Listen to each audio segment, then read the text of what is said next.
Mountain News Weekend Edition. Good evening, I'm Macy Marie. In 2018, a little boy in Breathitt County lost his life due to a brain tumor. But today, family and friends made sure his fight continues. WYMT's Laura McCourt talked with Colton Ritchie's mom, who says she will not stop until the battle is won for all families fighting brain cancer. A little boy full of love and spirit. Always brought a smile to your face. He was amazing. He had a personality like no other. He was really nice. Whose life was taken too soon. He fought DIPG for 16 months before he passed away. In 2016, Colton Ritchie was diagnosed with a brain tumor, one doctors could not remove. And there's 300 kids roughly in the United States alone diagnosed with this every year. But shortly after he was diagnosed, the community came together for the Ritchie family. Colton was diagnosed in 2016.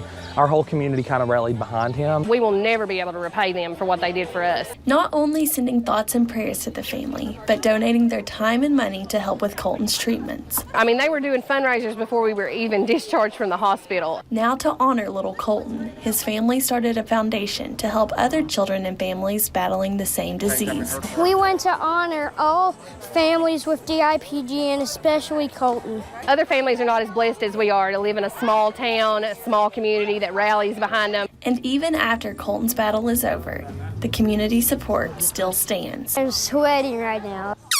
Or in this case, runs in Breathitt County. Lauren McCourt, WYMT Mountain News. Ritchie says the money raised today will go to other children who are fighting brain cancer to spend however they please.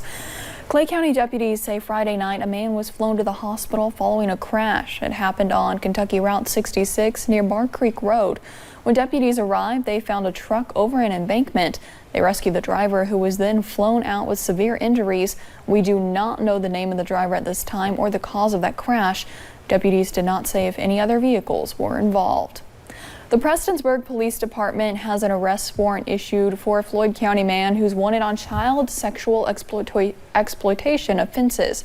Police say Bobby Blackburn from Prestonsburg used an electronic device to try to get a minor to engage in sexual activities. Police say they have not found Blackburn to serve the warrant and are asking anyone who sees him to call the department. If convicted, he could spend up to 5 years behind bars. Virginia Senate Republicans have pitched a broad-based education plan that allows for charter schools but does not include vouchers. Senate President Mitch Carmichael released a lengthy draft of the proposal late Friday and says it's a compromise that folds in many ideas backed by Democrats. The legislation includes a pay raise for teachers, mental health services for students, and a provision that would withhold pay for teachers if a school is closed because of a strike.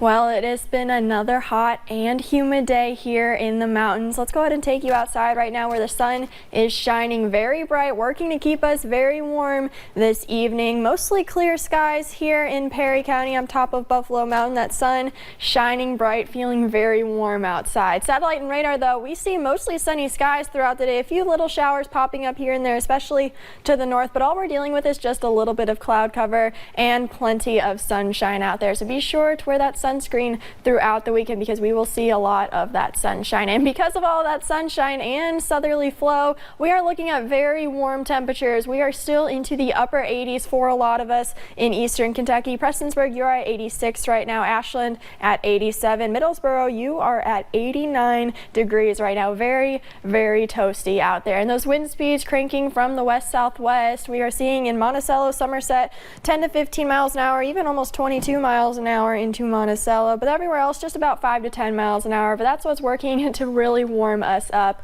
for today. And that UV index for this weekend, very high. So I know a lot of people have outdoor plans. Be sure to be wearing the sunscreen, and I'll break down those rain chances for the rest of your Memorial Day weekend in just a little bit, Macy. All right, thank you, Kelly. A special ceremony kicked off Memorial Day weekend in Pikeville. The veterans of Foreign War Post 3769 lowered the old flags and put up new flags for the Veterans Memorial Park. Jacob Selwood, post commander, says that this is the least they can do to show support for those who paid the ultimate sacrifice. This day is about remembering those who served that did not make it home to be with their families. And this is kind of our way of honoring them. Selwood says they have multiple events planned throughout the year. With the help of a grant from the Kentucky Department of Veterans Affairs, they hope to have the Veterans Memorial Park finished just in time for Veterans Day. While many of us will enjoy cookouts and maybe some pool time this weekend, it's important to remember why we get that extra day off of work. It's to honor men and women who died serving our country. Chelsea Jones shows us a Kentucky Boy Scouts troop's small gesture for those who made the ultimate sacrifice. This flag symbolizes our nation's freedom. It flies over the graves of men and women who made it possible. This, ladies and gentlemen, boys and girls, is not a playground. 2 days before Memorial Day, local Boy Scout troops joined Girl Scouts and members of the community in recognizing these veterans, placing in front of their graves the very thing they fought for. There's a lot of attention to detail. It's got to be approximately 1 foot away from the grave, and it's got to be straight up and down. Around 15,000 veterans are buried here at Camp Nelson. Some graves have been here for years, and others are just being laid down. And as the number of veterans here continues to grow, the Boy Scouts are committed to honoring each one. It doesn't really surprise me that we are getting it done so quickly now, because we just do it so efficiently. They may be young, but they understand the importance of Memorial Day. These people served in wars that helped this country grow. And realize that all of us have been called to serve. Words almost can't express how happy I am when I see these youth come out here, take this seriously. In Nicholasville, Chelsea Jones, WKYT. A World War II veteran celebrates his 100th birthday in style with a ride in a B-17 bomber. Max Anderson took to the skies above Lebanon, Tennessee on Friday in one of the only 15 B-17s still flying today. Anderson had this to say about his experience. Well, yes, looking out at those engines purring away out there seemed quite natural. Anderson and his wife will be honored with a police escort in Mount Juliet on Memorial Day. People are encouraged to stand along the route with flags to support his service.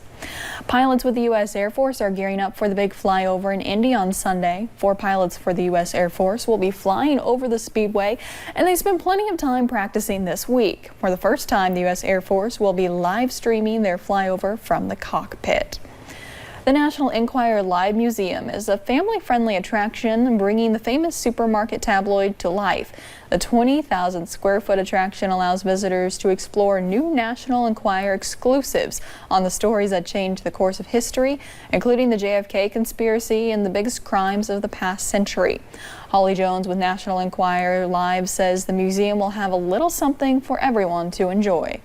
Putting the final touches on all of the interactive exhibits. We have over 14 galleries with more than 100 exhibits for the public to interact with. The attraction is just a day trip away from us here in eastern Kentucky. It's located in Pigeon Forge, Tennessee. It is one of the busiest weekends for traveling of the year. The long holiday weekend is considered the unofficial start of the summer, also one of the busiest times to travel. According to a report, nearly 43 million people plan to go somewhere this weekend. Police want to remind everyone to be extra careful while you're out on the road. A road in Colorado is closed, and take a look at this and you'll see why. A massive rock slid off and produced 2 boulders, one which is said to be the size of a building. The boulder struck Colorado's Highway 145 on Friday between Cortez and Teller Road, destroying the full width of the highway pavement and leaving a trench about 8 feet across both lanes. The Colorado DOT says it will have to blast the rocks into small pieces in order to move them off the highway. No word on how long that's going to take. A 35-year-old woman who went missing while hiking on Maui more than 2 weeks ago has been found alive. A short time after she was found, the woman was reportedly flown by helicopter to the Maui Memorial Medical Center and has since been reunited with her family. Her boyfriend reported her missing on May 9th, the same day her car and cell phone were found in the parking lot of the Loop Trail of the Makawao Forest Reserve. She was found roughly 4 miles from that parking lot. And still to come on Mountain News Weekend Edition. This weather has some of us burning up. Luckily, it hit just in time for local pools to open. And over in the Midwest, they're having severe weather conditions throughout this week. We have video of that coming up next. Well, more records were broken today, but at least we have been mostly dry. How do the rain chances look for the rest of Memorial Day weekend? I'll break it down in just a few minutes.